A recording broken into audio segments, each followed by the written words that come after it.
mostrar para os irmãos uma estrutura dentro do livro de 1 João. Então eu quero trabalhar com os irmãos este livro, a gente vai entender este livro, o funcionamento dele, até porque a primeira carta do apóstolo João é conhecida como a carta do amor, e nós queremos então explorar a estrutura, entender a estrutura, para amanhã pela manhã explorarmos detalhes a respeito do amor dentro da carta. Eu quero nessa noite trabalhar um dos textos que eu acredito serem mais polêmicos dentro da teologia, o texto que trata a respeito do pecado para a morte. E eu quero mostrar para os irmãos como nós entendemos esse texto à luz de toda a estrutura. Abra sua Bíblia em 1 João, capítulo de número 5. 1 João, capítulo de número 5, versículos 16 e 17.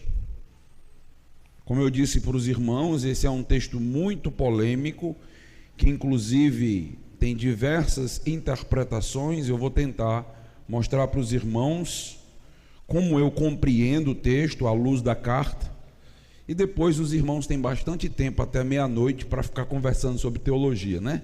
Pegar os pastores aí na rodinha e ficar conversando aí sobre a temática.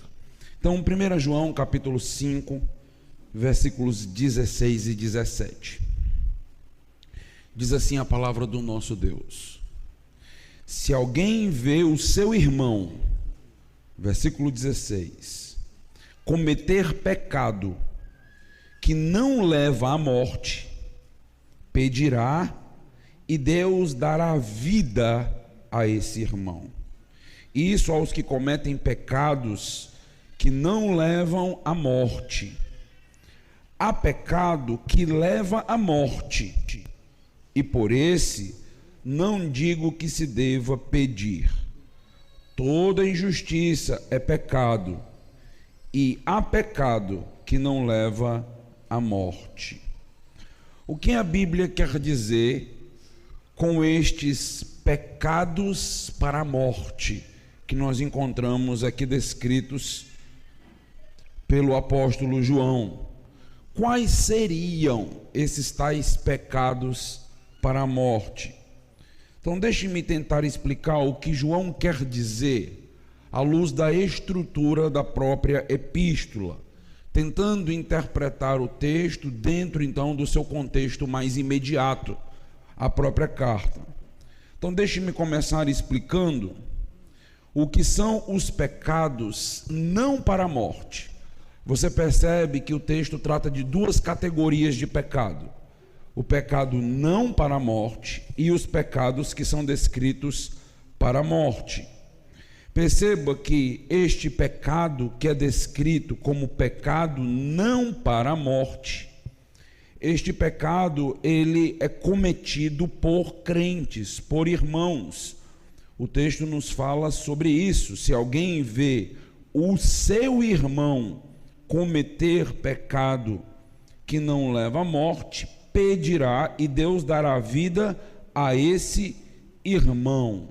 Então nós temos aqui uma descrição de pecados que são cometidos por crentes, os pecados que a própria igreja acaba cometendo. A carta de João é bem enfática em relação a uma vida de pecado. Chega, meus irmãos, a ser uma carta tão forte em relação ao pecado, que algum irmão lendo pode começar a questionar a sua própria fé, questionar se de fato é um verdadeiro crente em Cristo Jesus. Alguns textos para os irmãos terem uma noção da força que João escreve aí sobre o pecado. Vai para 1 João capítulo 1, volta um pouquinho. 1 João capítulo 1, versículos 8 a 10. Se dissermos que não temos cometido pecado nenhum, a nós mesmos nos enganamos e a verdade não está em nós. Se confessarmos os nossos pecados, Ele é fiel e justo para perdoar os nossos pecados, nos purificar de toda injustiça. Se dissermos que não cometemos pecado, fazemo-lo dele um mentiroso, e a sua palavra não está em nós. Então o apóstolo João começa a tratar a respeito da natureza caída do ser humano. Ele começa a descrever o homem. Quem é um homem? Um homem é um pecador por excelência.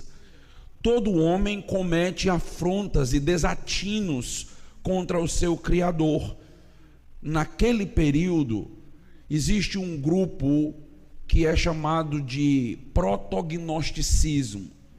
E aquele grupo começa a falar do pecado de uma maneira estranha.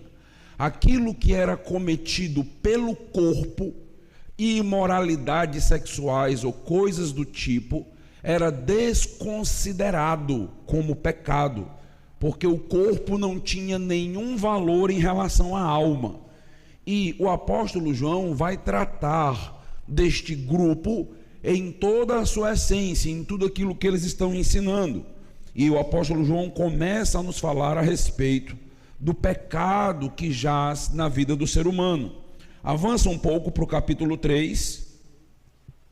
Capítulo 3, versículos 4 a 6. Note a força que João vai tratar. Todo aquele que pratica o pecado também transgride a lei, porque o pecado é a transgressão da lei. E vocês sabem que ele se manifestou para tirar os pecados, e nele não existe pecado. Versículo 6.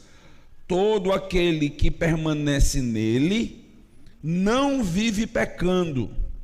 Todo aquele que vive pecando não o viu nem o conheceu. Perceba a força do que João está dizendo. Aquele que vive na prática do pecado, que tem a sua vida caracterizada por um pecado, esta pessoa não foi transformada. João está aqui fazendo com que os crentes repensem sua postura diante do pecado. Veja os versículos 7 a 10, ainda do capítulo 3. Filhinhos, não se deixem enganar por ninguém. Aquele que pratica a justiça é justo, assim como ele é justo. Aquele que pratica o pecado procede do diabo, porque o diabo vive pecando desde o princípio. Para isto se manifestou o Filho de Deus, para destruir as obras do diabo. Todo aquele que é nascido de Deus não vive na prática de pecado, porque nele permanece a semente divina. Esse não pode viver pecando, porque é nascido de Deus. Avança para o versículo 19. Capítulo 3, versículo 19. E nisso conheceremos que somos da verdade, bem como diante dele tranquilizaremos o nosso coração, pois se o nosso coração nos acusar, Deus é maior do que o nosso coração e conhece todas as coisas. É por conta, meus irmãos, destes textos que os irmãos em Cristo poderiam começar a ter uma crise de consciência e duvidar, inclusive, da sua fé. Nesse versículo que nós acabamos de ler, versículos 19 e 20, nós temos o texto falando sobre tranquilizar o coração. Pois se o nosso coração nos acusar, ele está falando de quê? Da prática do pecado. Se o nosso coração nos acusar, podemos ficar tranquilos, porque Deus é maior do que o nosso coração e conhece todas as coisas.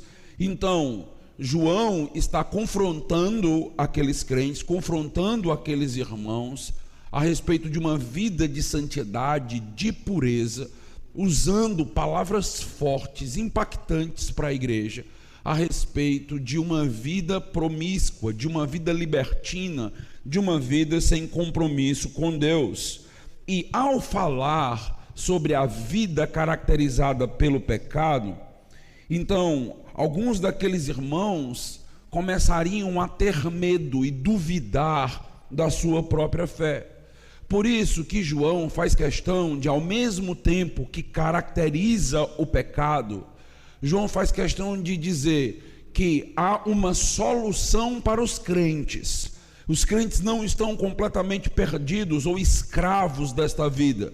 Pelo contrário, lá em 1 João capítulo 5 é dito: nós devemos orar uns pelos outros quando o irmão pecar. Se o irmão pecou e não é pecado para a morte, o que nós devemos fazer? Orar uns pelos outros, para que esse irmão possa reviver, reanimar, para que esse irmão possa continuar consolado.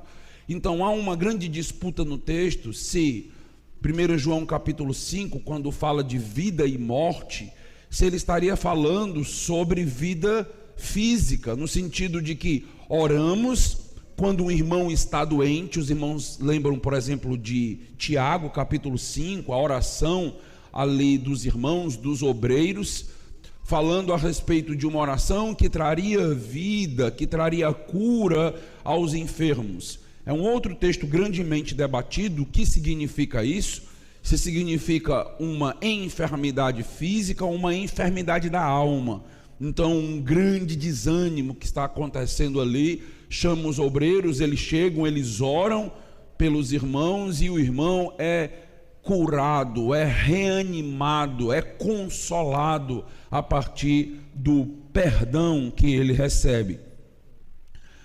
Além deste quadro que João monta para nós do pecado do ser humano e uma certa apreensão ao ler a carta e dizer: será que eu realmente não me enquadro nisso que João está dizendo? Ao mesmo tempo, João traz muito consolo para a igreja de Cristo. 1 João capítulo 2, logo após ele descrever que todos pecam, lá no versículo de número 1, o que ele vai dizer? 1 João capítulo 2, versículo 1: meus filhinhos, olha a palavra carinhosa, usando aí para os crentes, escrevo estas coisas para que não pequeis. Se todavia alguém pecar, temos advogado junto ao Pai. Quem é? Jesus Cristo, o justo. Então, o que o texto está nos dizendo? Está nos dizendo: sim, nós todos cometemos pecados, mas nós não devemos nos desesperar quando isso acontece. A nossa consciência não pode nos matar, nos sacrificar. Por quê? Porque Cristo já morreu no nosso lugar. Já houve sacrifício pelos nossos pecados. Jesus Cristo é o nosso advogado junto ao Pai, para nos lembrar: está pago. Cometeu um pecado, é momento de arrependimento, contrição, mas o crente precisa lembrar da graça, da cruz, precisa olhar para o sacrifício e se reestabelecer e levantar novamente, porque temos um advogado junto ao Pai para trabalhar a nossa própria consciência e lidar com as acusações de Satanás quando elas chegam na nossa vida. 1 João capítulo 2, avança para os versículos 28 e 29. Veja o que é dito: e agora, filhinhos, permaneçam nele, para que quando ele se manifestar, tenhamos confiança e não sejamos envergonhados, tendo de nos afastar dele no dia da sua vinda. Se sabem que ele é justo, reconheçam também que todo aquele que pratica justiça é nascido de Deus. Mais uma vez, nos lembrando do nosso Senhor, do nosso encontro triunfal com ele em glória. Capítulo 3, o verso 2: amados, mais uma vez, uma palavra bem carinhosa para o povo de Deus. Agora somos filhos de Deus, mas ainda não se manifestou o que haveremos de ser. Sabemos que quando ele se manifestar, seremos semelhante a ele, porque haveremos de vê-lo como ele é. Que o texto está nos lembrando: nós ainda pecamos, nós ainda desobedecemos a Deus nesta vida, mas nós estamos com a expectativa de nos encontrar com o nosso Senhor e de nos tornar como Ele é.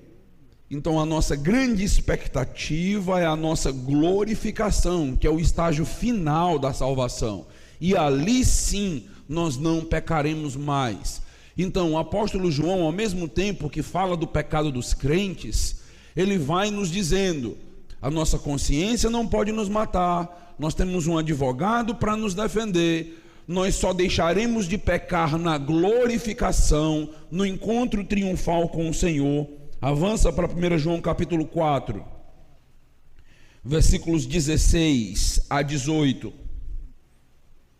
E nós conhecemos o amor, e cremos neste amor que Deus tem por nós. Deus é amor, e aquele que permanece no amor, permanece em Deus, e Deus permanece nele. Nisto o amor é aperfeiçoado em nós, para que no dia do juízo mantenhamos confiança, pois assim como Ele é, também nós somos neste mundo. No amor não existe medo, pelo contrário, o perfeito amor lança fora o medo, porque o medo envolve o castigo, e quem teme não é aperfeiçoado no amor. O que esse texto está nos mostrando é que o verdadeiro crente não precisa ter mais medo. Por quê? Porque nós somos amados pelo Senhor, fomos salvos pelo Senhor. O Senhor morreu na cruz para que nós não precisemos passar por um julgamento.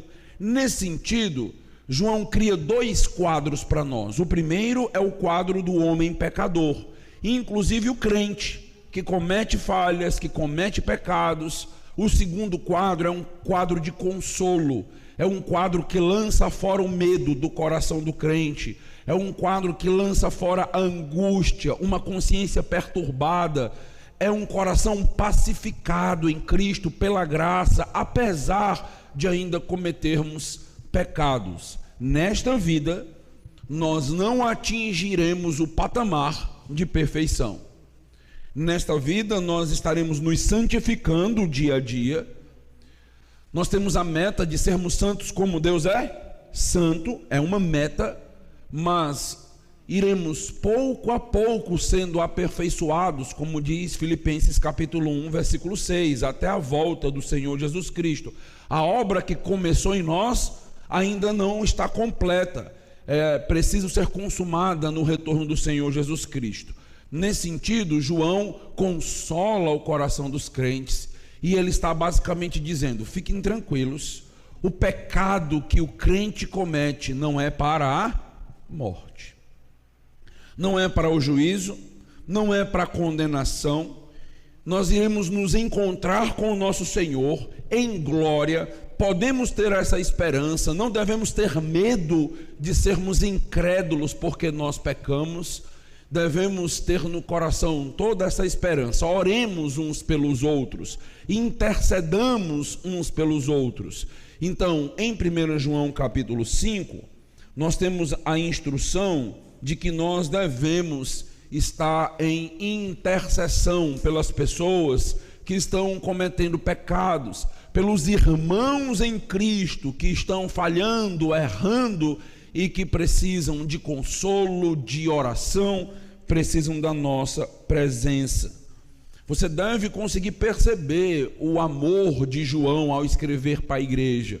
João não está apenas com uma espada na mão, com um martelo na outra, condenando a igreja de Cristo. Não. Ele está dizendo que a igreja precisa levar sua vida de santidade a sério, mas o próprio João entende que nós precisamos também desse consolo espiritual que vem de Deus no momento das nossas batalhas. Quantas vezes eu já tive que aconselhar irmãos em escritório que estavam quase que desesperados por ter medo de ter pecado contra Deus e perderem a salvação, ou não atingirem um certo patamar que Deus queria, não se considerarem mais crentes. Então não consegui perceber neles nenhum mérito ou coisas desse tipo. E o que eu normalmente digo é: realmente não existe mérito em você, o mérito está na cruz. Se nós no pecado olharmos só para nós vamos definhar. Se na hora do pecado nós olharmos apenas para aquilo que estamos fazendo, então há uma grande tendência da nossa consciência, que nos acusa fortemente como um tribunal, acabar com a nossa vida, nos desanimar para servir, nos desanimar para ler a Bíblia, para orar, para ir para a igreja. Mas é nesses momentos onde nós cometemos pecado, nos arrependemos, que a tristeza começa a nos invadir, que nós lembramos do segundo passo, que nós lembramos: Jesus Cristo já pagou, Jesus Cristo nos defende, Ele é nosso advogado. Então, para aqueles irmãos que estavam lendo a carta do apóstolo João e que pudessem entender que o que João estava dizendo é que aquele que vive na prática do pecado não é crente, e pudessem trazer isso para a sua vida, João está dizendo: se você é irmão, se você é crente, se você peca ocasionalmente, eu não estou falando isso para você. Então eu estou falando para aquele que não leva a sério a vida com Deus, não leva a sério ou tem responsabilidade diante de Deus. É nesse sentido que João nos diz: por esses pecados nós devemos orar. Devemos orar para que esses irmãos não desfaleçam.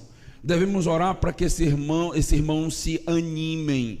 Devemos orar para que, apesar do pecado que cometeram, eles possam se levantar novamente e possam ser usados por Deus. É o que nós vemos nas Escrituras, meus irmãos. Lembra de Davi? Lembra da seriedade do pecado de Davi? Deus não passou a mão na cabeça de Davi em nenhum momento, mas Deus reestabeleceu Davi. Pecados têm consequências, mas Davi não foi abandonado pelo Senhor. Então Davi recebeu de Deus também todo o seu cuidado. Os irmãos podem lembrar do apóstolo Pedro, o grande nome dentre os apóstolos, que esteve falhando e negando a Jesus Cristo de maneira tão séria. Houve perdão para esse homem também? Houve. Deus o restituiu, Deus o levantou novamente, colocou ele na missão de inclusive ser um dos apóstolos que lançaria o alicerce da igreja. Algo belíssimo, algo magnífico. Então é disso que o texto está dizendo aqui. Os irmãos vão pecar, os irmãos vão falhar, e nós não devemos ter aquele espírito de juiz sobre as pessoas. Isto não significa, preste atenção, vai ficar mais claro até o final aqui do retiro, isso não significa que não exista disciplina e até exclusão, não é isso que eu estou falando. Mas o que o texto está nos ensinando é que, se um irmão pecou, ore por ele. Ore para que ele se restitua, ore para que ele se levante novamente, ore inclusive para que ele tenha vida. E o verdadeiro crente pode até adoecer fisicamente por causa do seu pecado. Os nossos pecados trazem consequências terríveis até sobre o nosso corpo. Aquilo vai afetando a nossa mente, o nosso coração. Os irmãos já ouviram falar sobre doenças psicossomáticas, e aquilo vai nos matando. Então, o apóstolo João está dizendo: ore por esses irmãos, ore para que eles não venham a definhar, orem para que eles possam ter vida, porque eles não pecaram para juízo, eles não pecaram para julgamento, não é um pecado ainda para a morte, eles não cometeram isso. Mas em 1 João capítulo 5, versículo 16, nós temos uma outra categoria de pecado. Nós temos estes pecados que os crentes cometem, que os irmãos cometem, que é um pecado não para a morte. E o detalhe aqui é que quando nós avançamos para falar sobre esses pecados que geram morte, o texto não fala mais a respeito dos irmãos. Se você perceber, isso aos que cometem pecados que não levam à morte. Há pecado que leva à morte, e por esse não digo que se deva pedir. O texto não está dizendo para nós que esses pecados que levam à morte são pecados que crentes cometem. Não é isso que o texto está dizendo. Ele diz que irmãos cometem pecados que não são para a morte, mas existe um grupo que comete pecado para a morte.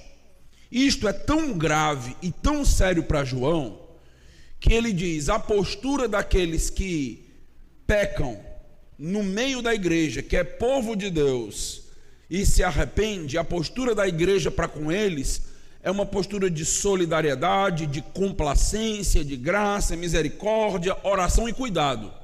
Mas existe um outro grupo, e esse outro grupo peca para a morte. E qual deve ser a nossa postura para com esse grupo? Agora muda o tom. João chega a dizer: por esses, nem orem. Percebe que mudou completamente? Mudou a postura, mudou o relacionamento. João está dizendo: estas pessoas que pecaram para a morte, nós devemos tratá-las com muita seriedade. O que elas fizeram é algo muito grave, é algo muito sério. Não se trata de um pecado de um crente, se trata de algo grande. E é sobre isso que a gente quer pensar um pouquinho com os irmãos. Então nós queremos entender o que João está nos dizendo. Nós temos alguma pista na própria carta a respeito de quem seria estas pessoas que cometiam esse tipo de pecado. Vai para 1 João capítulo 2, versículos 18 e 19. 1 João capítulo 2, versículo 18. Filhinhos, esta é a última hora, e como vocês ouviram que o anticristo vem, também agora muitos anticristos têm surgido. Presta atenção no que é que João está dizendo. Por isso sabemos que é a última hora. Estes anticristos saíram do nosso meio, mas não eram dos nossos, porque se tivessem sido dos nossos, teriam permanecido conosco. Mas eles se foram para que ficasse manifesto que nenhum deles é dos nossos. Então, João começa a falar de um grupo. Lembra que quando ele fala da igreja, a linguagem é filhinhos, amados. É uma linguagem muito carinhosa de João. Agora, João olha para um grupo de pessoas e diz: são anticristos. Sério? Gravíssimo o que João está dizendo. Mas João diz: este grupo de anticristos, quando ele usa essa expressão anticristos, isso está prefigurando o anticristo que vai aparecer no período da tribulação, dos 7 anos de tribulação. Aquele homem terrível que foi profetizado por Daniel, o abominável da desolação, que o próprio Jesus menciona que irá ainda aparecer. Estes homens são como o abominável da desolação. São anticristos, são terríveis. Detalhe, eles saem da onde? Do vosso meio. Isso deve nos arrepiar. Pessoas que estão sentadas às vezes conosco, domingo após domingo, em algum momento manifestarão a sua verdadeira identidade. Estão conosco, compartilhando às vezes da ceia do Senhor, do cálice e do pão, mas não são filhinhos, não são amados, são anticristos que se levantam contra a igreja do Senhor. E João, apesar de todo o seu amor para com a igreja, ele olha para esse grupo e diz: esse grupo é terrível, este grupo é tão complicado de um jeito que na realidade esse grupo é caracterizado como os anticristos. Vá para o capítulo de número 4, versículo 1. Amados, não deem crédito a qualquer espírito, mas provem os espíritos, para ver se procedem de Deus. Por quê? Muitos falsos profetas têm saído do mundo fora. Versículos 5 e 6. Eles procedem do mundo, por essa razão falam da parte do mundo, e o mundo os ouve.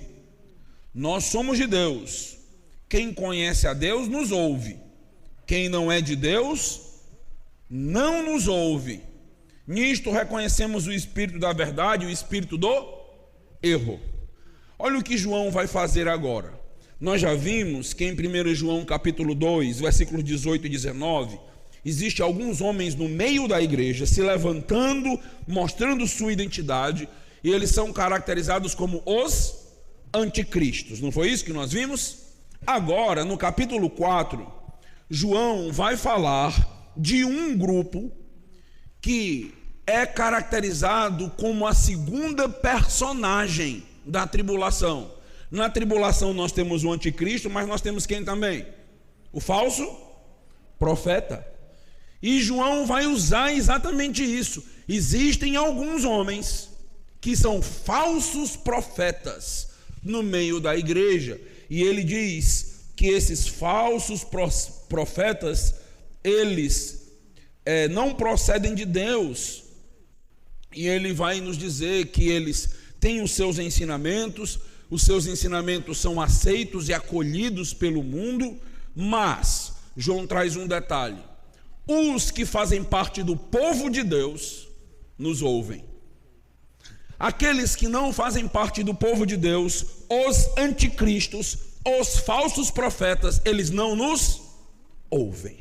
Nós ensinamos, nós pregamos, mas eles não nos ouvem, porque eles são falsos, porque eles não são eleitos, não são verdadeiros crentes do Senhor. Então, na epístola, nós temos não apenas duas categorias de pecado: os pecados não para a morte e os pecados para a morte. Na epístola também nós temos duas categorias de pessoas. Todos são pecadores. Nivelamos todo mundo no pecado, mas uns foram alvos da graça e salvos, outros são anticristos e falsos profetas no meio da igreja do Senhor Jesus Cristo. Não dão ouvidos aos ensinamentos dos apóstolos. João, como apóstolo de Jesus, está dizendo: eles não nos escutam, eles têm suas próprias doutrinas, suas próprias verdades, e eles parecem não precisar ou apreciar a verdade bíblica. Dois grupos distintos. Esses textos, então, estão falando de falsos líderes que, apesar de terem surgido no meio do próprio povo de Deus, às vezes filhos de crentes. É sério isso, né? Mas isso acontece em alguns momentos, pela permissão de Deus. Nós não queremos que isso aconteça. Logicamente que discipulamos os nossos filhos, oramos por eles, fazemos tudo o que podemos fazer, mas em algum momento, inclusive filhos de crentes sérios nas igrejas podem manifestar uma identidade diabólica, contrária a Cristo, ao seu povo, ao projeto da igreja e assim por diante. São falsos crentes. Então, por conta destes infiltrados no meio da igreja, João fala de alguns testes que identificariam quem é de Deus e quem não é de Deus. João cria uma estrutura na carta. A carta de João, basicamente, nos traz 4 testes para que a gente possa identificar os anticristos, falsos profetas e o verdadeiro povo eleito do Senhor. Quais são esses testes? O primeiro, o teste da verdadeira identidade de Cristo. Os verdadeiros crentes conhecem a Jesus. Os verdadeiros crentes entendem a identidade do Senhor Jesus. Veja, começa no capítulo 1, versículos 1 e 2. 1 João 1, versículos 1 e 2. O que era desde o princípio, o que ouvimos, o que vimos com os nossos próprios olhos, o que contemplamos, as nossas mãos apalparam a respeito do verbo da vida, e a vida se manifestou, e nós a vimos e dela damos testemunho. E o texto continua. Ele está falando de quem? De Jesus Cristo. E por que ele faz questão de dizer que os nossos olhos viram, as nossas mãos apalparam. Por que ele faz questão de dar essas descrições físicas de Jesus? Por conta da seita do protognosticismo. Este grupo era um grupo influenciado pela filosofia grega platônica, e esta filosofia grega desvalorizava completamente o corpo. E esta ideia, que não é cristã, invadiu o cristianismo, criando um cristianismo paralelo, criando um certo tipo de cristianismo concorrente com o verdadeiro cristianismo. E nesta perspectiva, o corpo era completamente depreciado. Sendo assim, Jesus Cristo não poderia ter corpo e muito menos ressuscitar. E João faz questão de dizer: nós somos testemunhas disso. As nossas mãos apalparam Jesus, nós o vimos, nós estivemos com ele. Então esse tipo de ideia é uma heresia, é falsa. Existe um determinado grupo na igreja que não entende a identidade de Jesus, e João começa a denunciar esse grupo. Dizer: olha, quem pensa desta forma não entendeu o evangelho, não é de fato um crente no Senhor Jesus. Vá para o capítulo 2, versículos 22 e 23.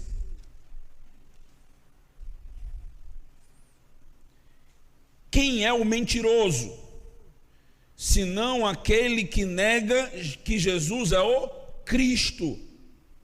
Este é o anticristo, o que nega o Pai e o Filho. Todo aquele que nega o Filho, esse não tem o Pai. E aquele que confessa o Filho tem igualmente o Pai.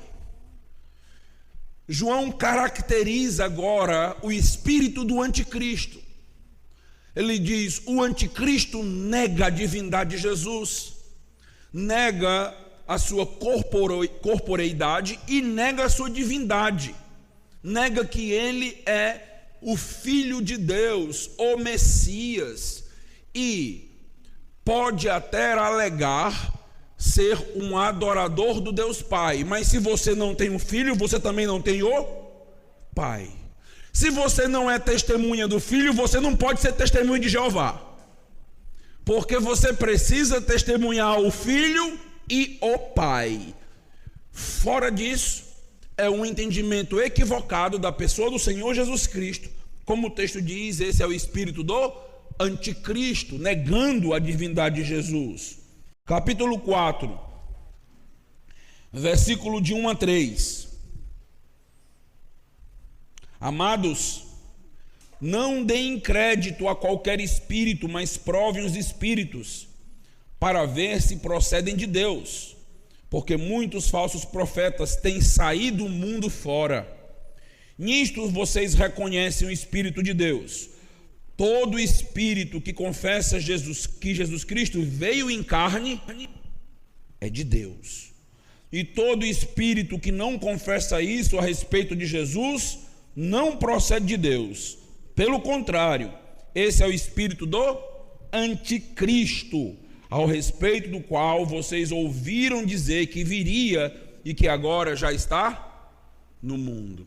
Perceba que a falta de compreensão da divindade de Jesus, da humanidade, Jesus sendo 100% humano, 100% Deus, e as implicações dessa doutrina, para João, é algo muito sério.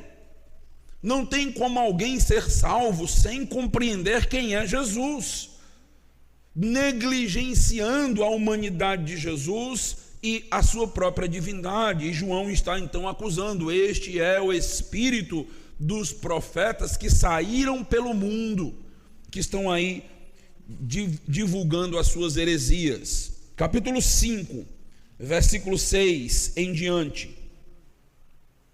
Veja quantos textos sobre a identidade de Jesus. Este é aquele que veio por meio de água e sangue, Jesus Cristo. Ele não veio somente com a água, mas com a água e com o sangue.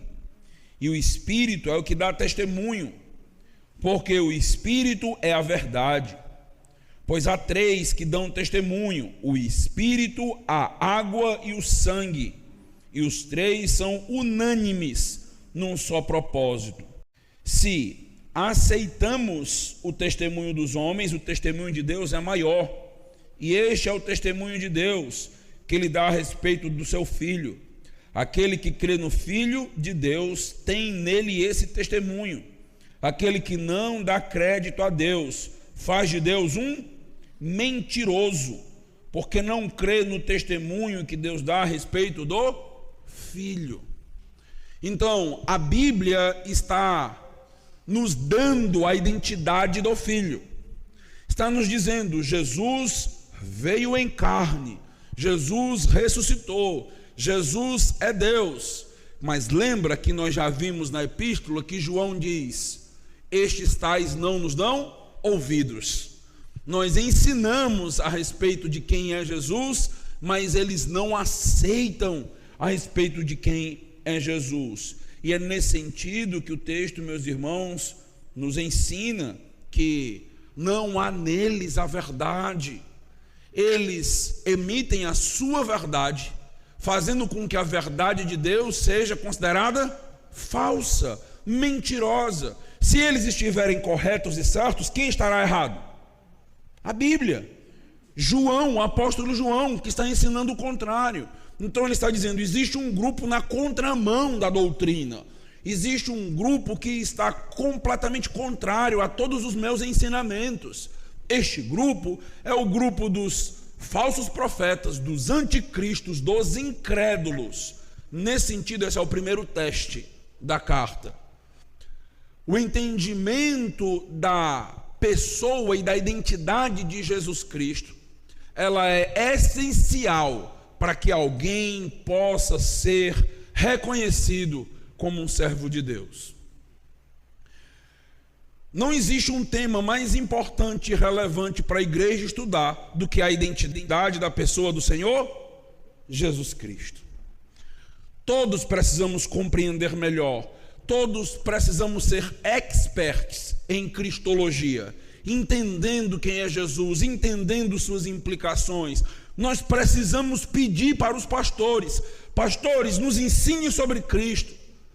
Não passe um ano sem nos ensinar sobre Jesus, sem aprofundar um pouco a nossa doutrina da cristologia. Por quê? Porque isto é um teste de fé. É por isso que quando as pessoas chegam na igreja, eu não sei como funciona em cada uma das igrejas dos amados irmãos, mas eu acredito que funcione bem parecido. Quando alguém deseja se tornar membro da igreja, uma das perguntas que eu faço em escritório é: quem é Jesus para você? Você deseja se tornar membro da igreja de Cristo? Quem é Cristo? Se essa pessoa não sabe quem é Cristo, ela não está apta para ser membro, ela está apta para ser discipulada, para ser evangelizada, não para ser membro da igreja. Todo membro da igreja precisa conseguir explicar quem é o seu Senhor, quem é Jesus, explicar a sua humanidade, a sua divindade. Lógico que nós não conseguiremos explicar todos os mistérios da cristologia, estamos falando de Deus, mas nós precisamos ter bagagem aqui e entendimento para não criarmos seitas e heresias a respeito da identidade de Jesus. Lembre-se que as ideias erradas sobre a pessoa de Jesus surgem aonde? Na própria igreja. E a missão dos líderes, pastores e irmãos maduros fazer com que a ideia correta da pessoa de Jesus continue e prevaleça na igreja sempre, abafando e calando as falsas heresias, inclusive denunciando quando elas surgirem. Esse é o primeiro teste. O segundo teste, o teste, meus irmãos, da vida verdadeira em Cristo. O primeiro foi o teste da verdadeira identidade. Agora, o teste da verdadeira vida em Cristo. 1 João, capítulo 2, versículo 6.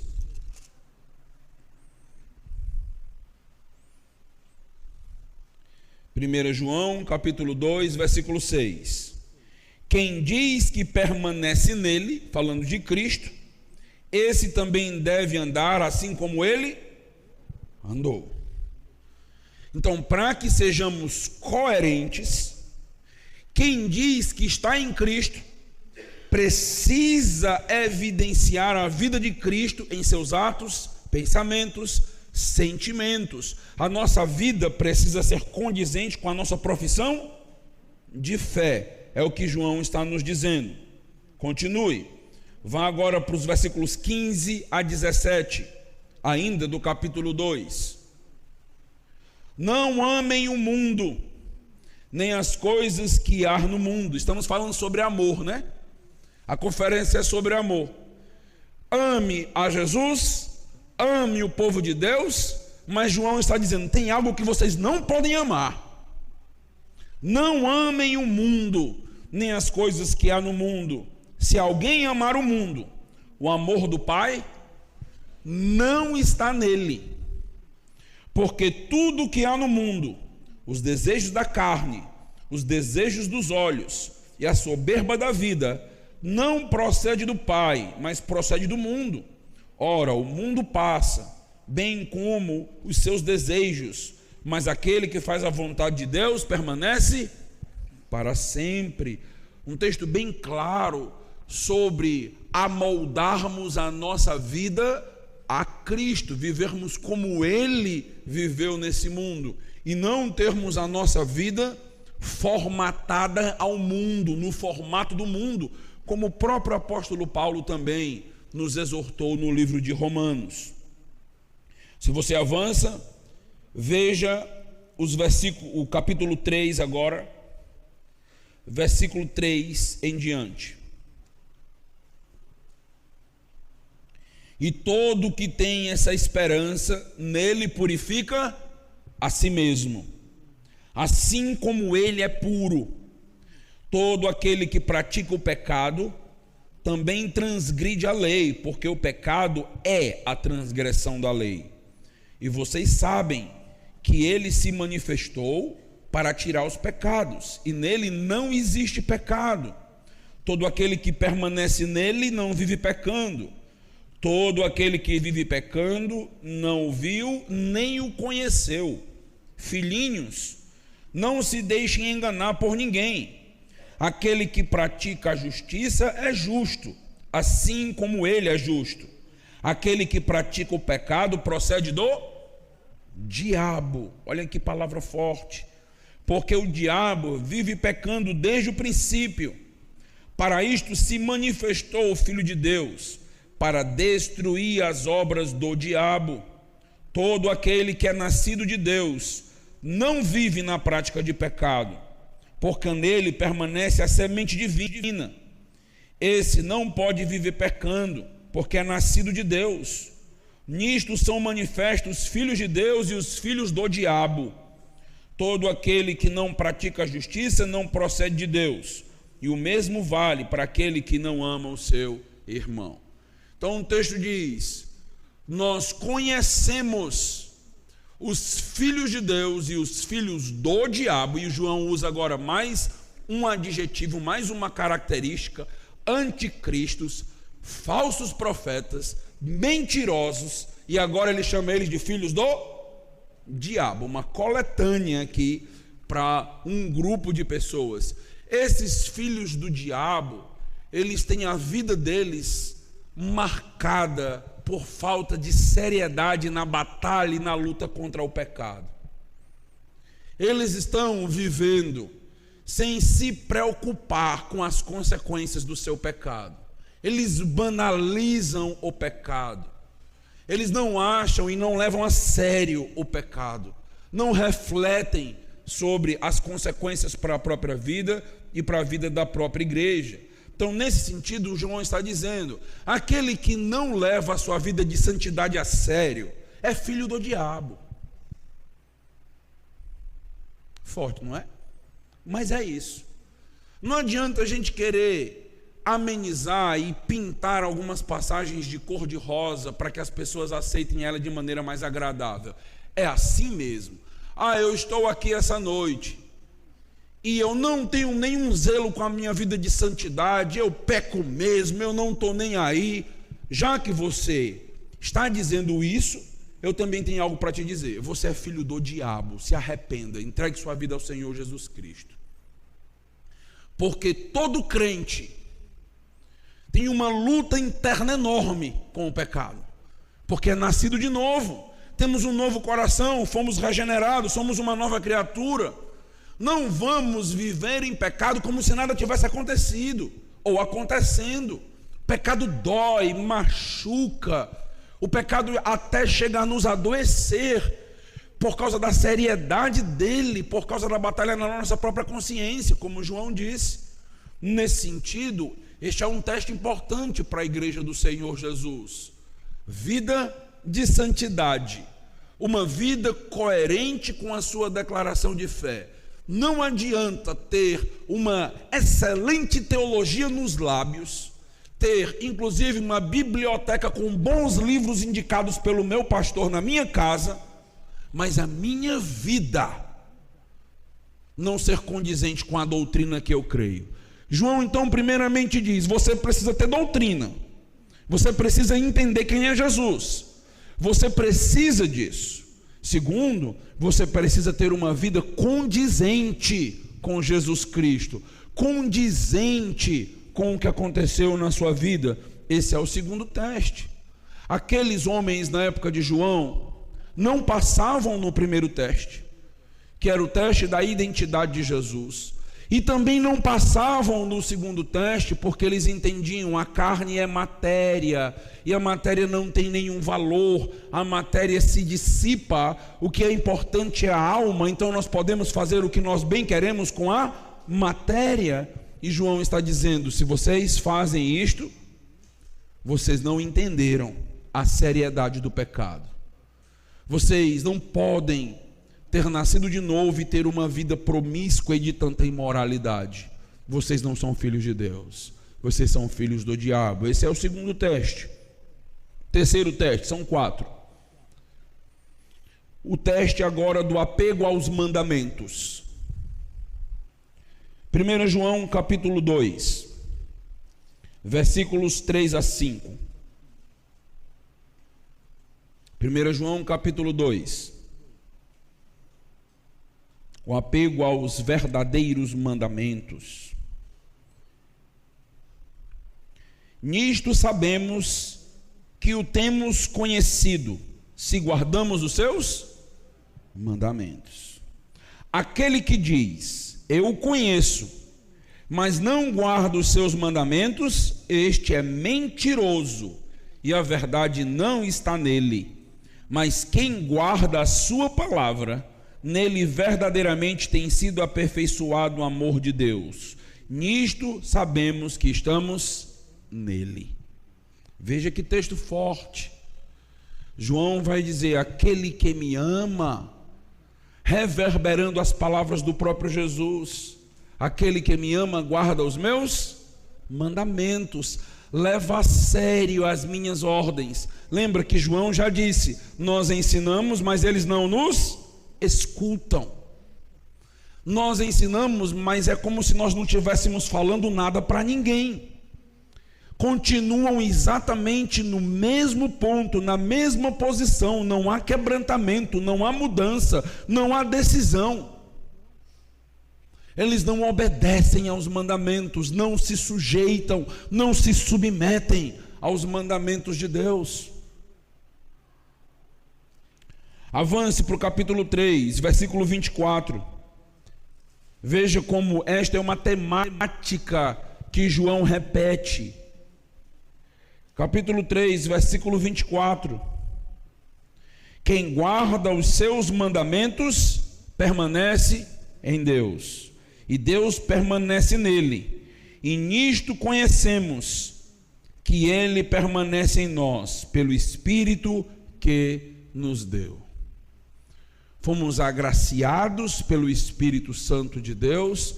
O Espírito Santo nos ensina a respeito do Senhor Jesus Cristo, e a grande obra do Espírito Santo na vida de um crente não são os dons. A grande obra na vida de um crente é caráter. Se você lembra, por exemplo, do fruto do Espírito: amor, alegria, paz, longanimidade, benignidade, bondade, fidelidade, mansidão, domínio próprio.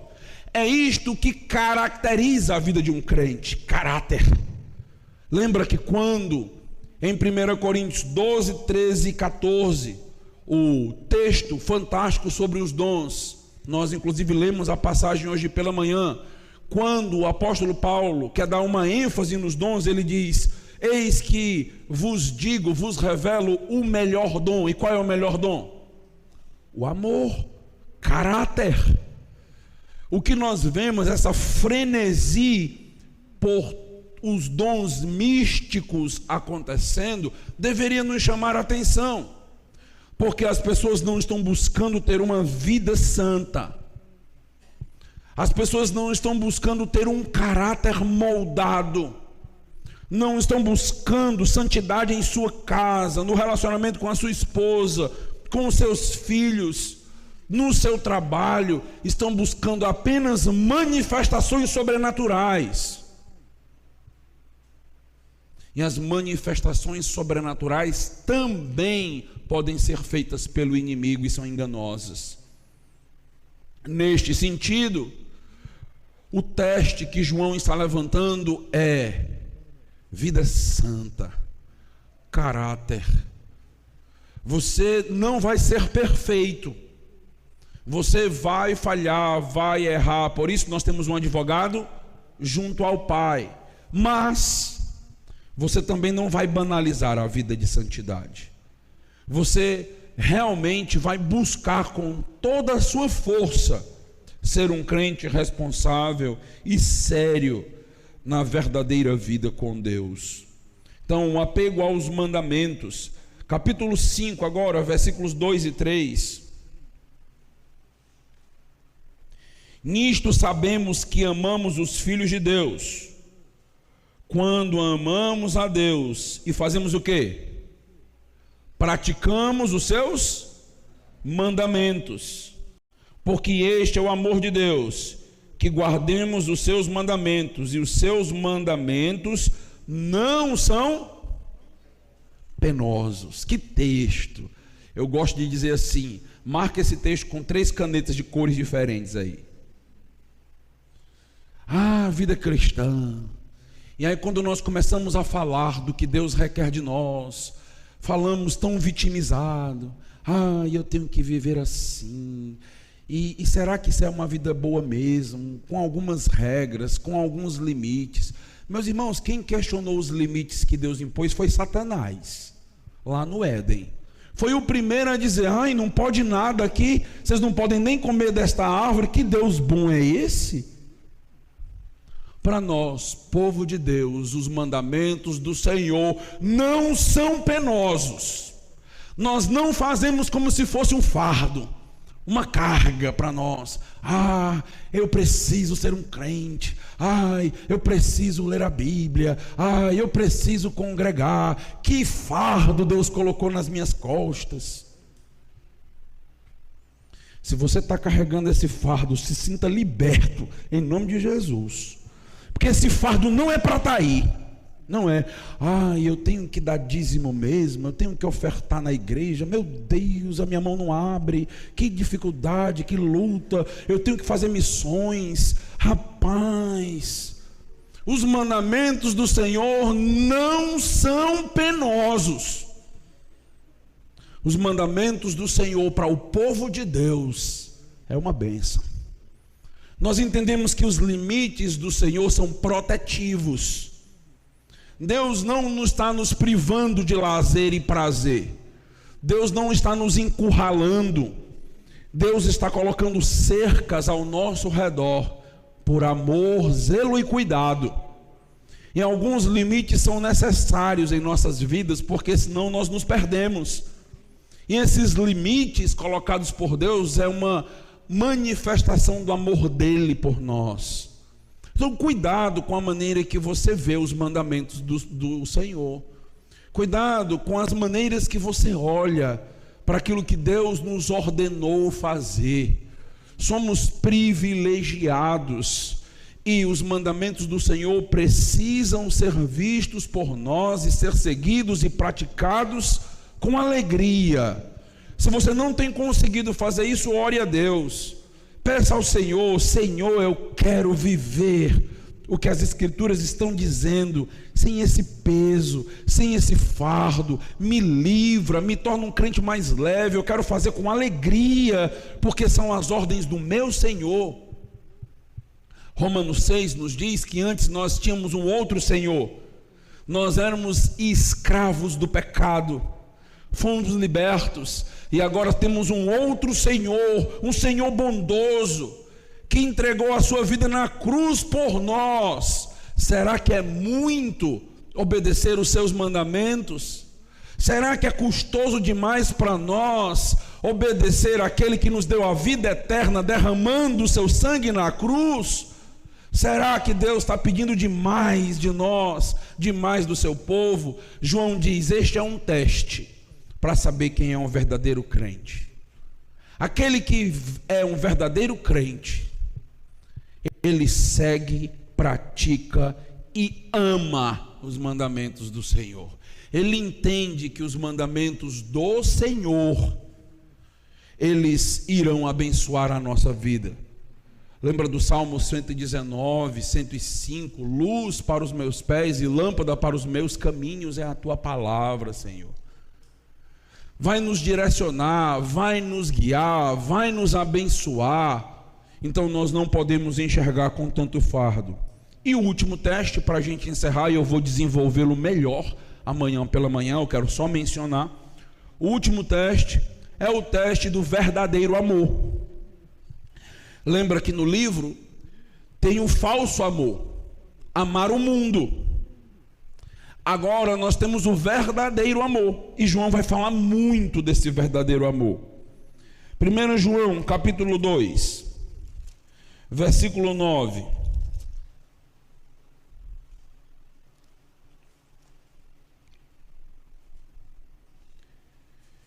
Quem diz estar na luz, mas odeia o seu irmão, está nas trevas até agora. Quem ama o seu irmão permanece na luz, e nele não há nenhum tropeço. Mas quem odeia o seu irmão está nas trevas, anda nas trevas, e não sabe para onde vai, porque as trevas lhe cegaram os olhos. Veja que texto. Trevas para João, escuridade e até noite para João acaba sendo sinônimo do nosso próprio pecado. Luz é Jesus, Jesus veio ao mundo, ele é a luz do mundo. As trevas contrastam com a luz. O que João está nos dizendo é: aquele que não consegue amar o seu irmão continua nas trevas, não foi transformado. Então não há luz nele, não há Jesus na vida desta pessoa, apenas trevas. Capítulo 3, versículo 11. Porque a mensagem que vocês ouviram desde o princípio é esta: que amemos uns aos outros.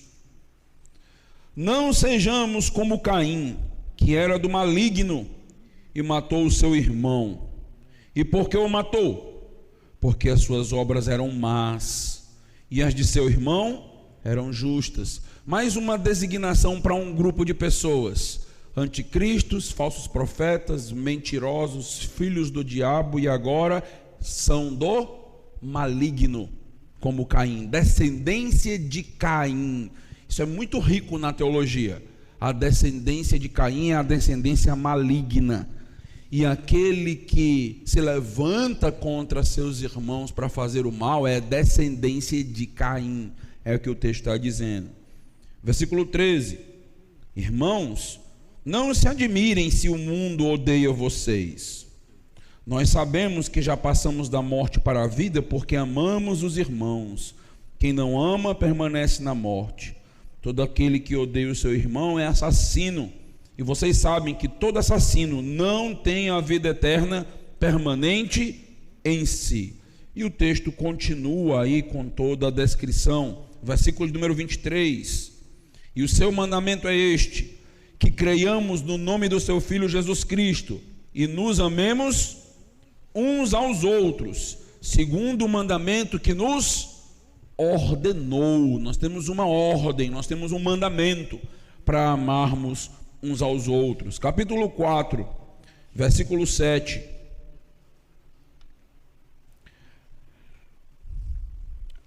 Amados, amemo-nos uns aos outros, porque o amor procede de Deus, e todo aquele que ama é nascido de Deus e conhece a Deus.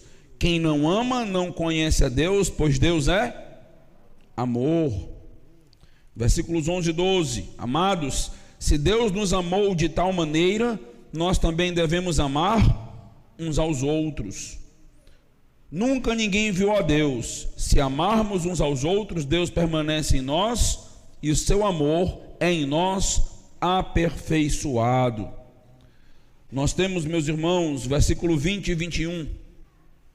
Se alguém disser amo a Deus, mas odiar o seu irmão, este é mentiroso. Pois quem não ama o seu irmão, a quem vê, não pode amar a Deus a quem não vê.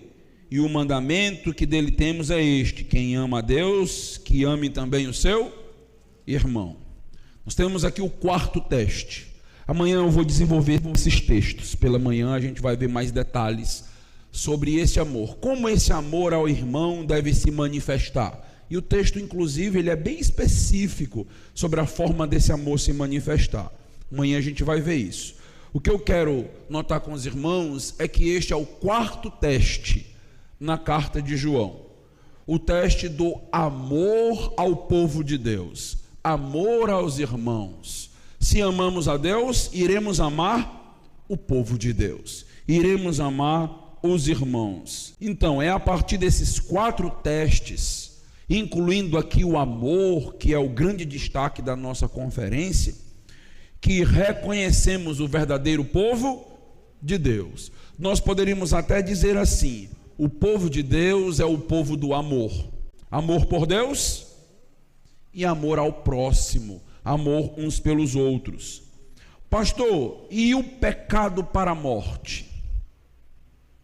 O pecado para a morte, para a gente encerrar a mensagem dessa noite, volte para 1 João 5 agora, versículo 16, para podermos encerrar. Há pecado que leva à morte, e por esse não digo que se deva pedir, orar. O que o texto está dizendo? O texto está nos dizendo o seguinte: existem pessoas na igreja caracterizadas como anticristo, falso profeta, filhos do diabo, mentirosos, descendência de Caim, procedência do maligno. Estas pessoas não passam no teste da verdadeira e genuína conversão.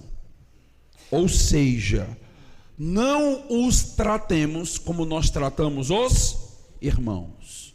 O que nós fazemos com os irmãos quando eles pecam? Oramos uns pelos outros para que a vida deles seja restabelecida, para que se animem e voltem a ter vigor. E estas pessoas não são irmãos em Cristo Jesus. Eles não passam nos testes caracterizados por João. João não está falando aqui de oração para conversão. João não está dizendo assim: por esses eu digo que vocês nem orem para que eles não se convertam. Esse não é o contexto. O contexto é uma oração como irmão, uma oração de cuidado, de zelo, porque a pessoa pecou. Ele está dizendo: não confunda as coisas. Irmãos que estão pecando, nós precisamos orar por eles, zelo para que eles se levantem. Isso não é pecado para a morte, mas estas pessoas, elas são a própria encarnação do anticristo. Não são irmãos, não os tratem como se fossem irmãos. Estão causando um grande dano à igreja. eles não passam nos testes mais básicos da vida cristã, eles não reconhecem a identidade de Jesus Cristo, a doutrina deles é completamente torta, completamente desvirtuada, não são ortodoxos, eles não têm vida de santidade, não têm nenhuma vida de piedade, eles não amam os mandamentos, não guardam os mandamentos, não praticam os mandamentos, e eles não amam uns aos outros, eles não amam a Deus. Essas pessoas estão acumulando para si juízo de Deus. Elas não nos ouvem. Quando nós exortamos, quando nós ensinamos, elas nos desprezam. Então, nós precisamos aprender a identificar os filhos de Deus e os filhos do diabo. Existem algumas pessoas que a vida delas é caracterizada como uma inimiga de Deus, e nós não devemos tratá-las como se fossem amigas do Senhor. Por isso que João não chama eles de filhinhos, de amados, de irmãos. Estão pecando gravemente contra Deus. Que possam se converter, mas não devem ser tratados como irmãos em Cristo. O que os aguarda é morte. O que os aguarda com esse tipo de procedimento não é cuidado e zelo, é julgamento de Deus. São do maligno, falsos. E nesse sentido, a caracterização dos pecados para a morte é a identidade de um verdadeiro incrédulo, descrente por aquilo que ele pensa, crê e faz. Então toda a vida daquela pessoa está caracterizada como alguém ímpio e que provavelmente passará pelo juízo de Deus. Nesse sentido, nós fazemos uma diferença. Nós amamos uns aos outros, cuidamos uns dos outros, e uma maneira de amar um ao outro é orando pela vida daquela pessoa quando ela peca. Mas estes aqui que amam o mundo, eles não são amados por Deus. Lembra que eu estive falando hoje pela manhã dos nicolaítas? Estivemos estudando a carta em Apocalipse à igreja de Éfeso, e Deus diz, elogiando a igreja de Éfeso, que eles têm algo que é digno de ser reconhecido, porque eles odeiam as obras dos nicolaítas, e como é a continuidade do texto, como eu também as odeio. Deus odeia essas obras. Deus odeia esse desvirtuamento, essa vida desregrada, essa vida ímpia. Nós não podemos fechar os olhos e entender que são irmãos em Cristo. São inimigos da cruz, inimigos do Evangelho. E nesse sentido nós não devemos tratá-los como se o pecado deles fosse como um pecado de um irmão, porque não é. É um pecado para a morte, é um pecado para juízo, é um pecado grave o que eles estão fazendo contra Deus. Em algum momento eles vão se deparar com a ira do Senhor. Amanhã pela manhã nós vamos focar não mais nesses pecados para a morte, mas nós vamos estudar o relacionamento que devemos ter uns para com os outros, que é o quarto teste, que é o amor que devemos ter uns para com os outros. Como isso se processa? E aí amanhã de manhã nós desenvolvemos. Vamos orar? Deus amado, Deus Todo-Poderoso, quero te agradecer por poder explicar esta epístola, uma carta tão rica, tão fabulosa, e agradecemos ao Senhor por poder trazer para os amados irmãos um panorama para que possam entender a proposta do apóstolo João, inclusive compreendendo textos tão complexos e difíceis, debatidos. Ó Deus, nós pedimos ao Senhor graça para que possamos, ó Deus, ser reconhecidos pelo Senhor como teus filhos, vivendo de acordo com a tua graça, de maneira coerente com a nossa profissão de fé. Ó Deus, que nós possamos amar o Senhor cada vez mais, te conhecer mais e mais, porque não podemos amar quem nós não conhecemos. Por isso precisamos entender muito bem quem é o nosso Senhor. E, ó Deus, a partir desse entendimento, que temor e tremor surja no nosso coração, para que possamos levar o nosso pecado a sério, para que não brinquemos ou banalizemos, para que não sejamos demarcados por uma vida habitual de pecado, como os ímpios são demarcados. E que, Senhor, os teus mandamentos sejam sempre valiosos para nós, seja como mel ao nosso paladar, seja valioso como ouro e prata para nós. Coloca, Senhor, amor no nosso coração pela tua palavra, pelos teus mandamentos. E, ó Deus, nos prepara para amanhã estudarmos um pouco melhor o relacionamento amoroso, cuidadoso, afetivo que devemos ter com os nossos irmãos em Cristo. Te agradeço por essa noite, pela capacitação que me deste. Em nome de Jesus.